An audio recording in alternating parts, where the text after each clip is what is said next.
안녕하세요. 유진투자증권 채널 영어 추진팀 이다은입니다. 저희가 지난 시간엔 연금저축계좌를 살펴봤는데요.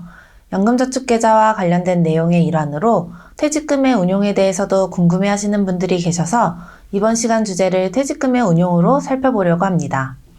퇴직금 제도는 이런 각종 생소한 용어들 때문에 더 어렵게 느껴지기도 하죠. 저와 함께 이번 시간에는 용어 구분부터 퇴직금 제도의 개념을 정리해보는 시간을 가져보겠습니다. 먼저 퇴직금 지급 방식에 따라 퇴직금과 퇴직연금을 구분해볼까요? 퇴직금은 근로를 제공하던 근로자가 퇴사 시에 회사로부터 받는 지급액을 통칭하는 용어입니다. 반면 퇴직연금은 회사가 근로자에게 지급해야 할 퇴직금을 근로자 재직 중 미리 회사 외부 기관인 금융사에 맡겨놓았다가 근로자 퇴직할 때 일시금 또는 연금 형태로 지급하는 제도를 말하는 것이죠.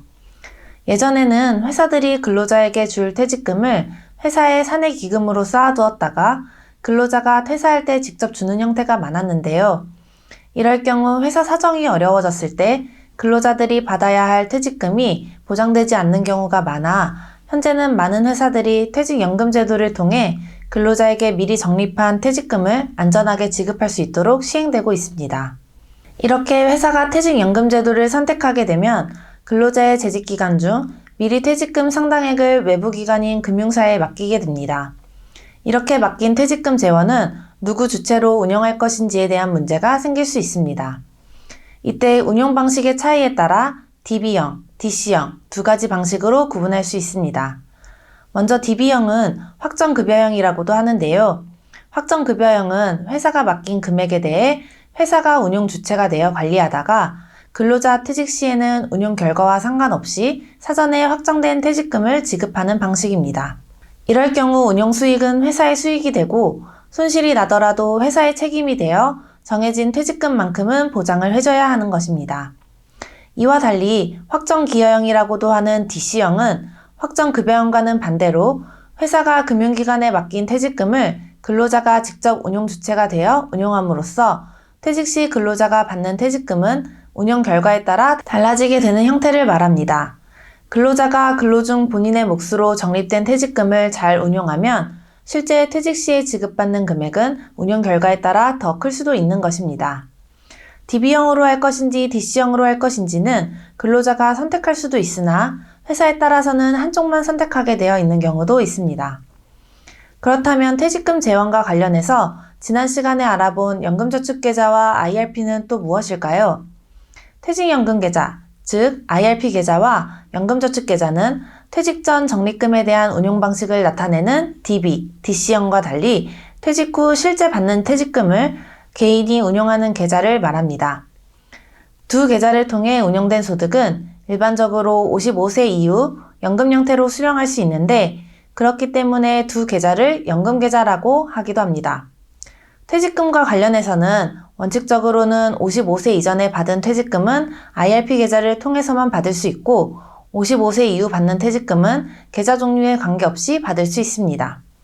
이렇게 연금계좌에 들어가는 퇴직금은 퇴사 시 받을 때 퇴직소득세가 과세되지 않고 계좌에서 인출될 때까지 과세가 이연되는 효과가 있습니다. 연금계좌는 근로자가 퇴사할 때 받는 퇴직금 운용 목적 말고도 미래 노후 대비를 위해 자기불입금을 납입할 수도 있습니다. 자기불입금에 대해서는 여러분도 잘 아시는 연금계좌 세액공제 혜택이 있습니다.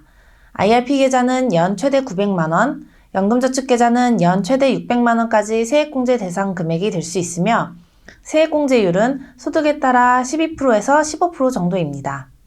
그렇다면 연금계좌 중에서도 두 계좌의 특징을 알고 차이점도 비교해봐야 내 운영 목적에 맞는 계좌를 잘 선택해서 활용할 수가 있겠죠. 가입 자격에 있어서 IRP 같은 경우에는 기본적으로 근로 및 사업, 연금소득 등이 있어야 가입이 가능한 반면 연금저축계좌는 연령이나 소득에 관계없이 누구나 가입이 가능합니다.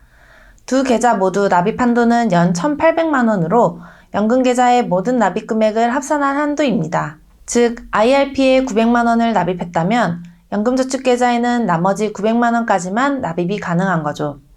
다음은 세액공제 대상 금액인데요.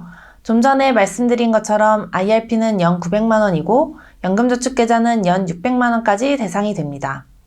연금저축계좌가 증권사 기준으로는 펀드와 ETF에 투자할 수 있게 구성되어 있는 반면 IRP는 예금이나 채권까지 다양한 상품군을 다루고 있습니다.